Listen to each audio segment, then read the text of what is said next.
ಹಿಂದೆ ಹೇಗೆ ಚಿಮ್ಮುತ್ತಿತ್ತು ಕಣ್ಣ ತುಂಬ ಪ್ರೀತಿ, ಈಗ ಯಾಕೆ ಜ್ವಲಿಸುತ್ತಿದೆ ಏನೋ ಶಂಕೆ ಭೀತಿ.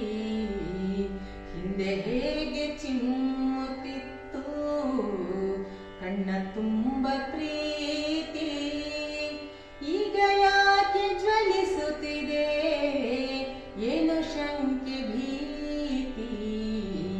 ಹಿಂದೆ ಹೇಗೆ ಚಿಮ್ಮುತ್ತಿತ್ತು ಕಣ್ಣ ತುಂಬ ಪ್ರೀತಿ.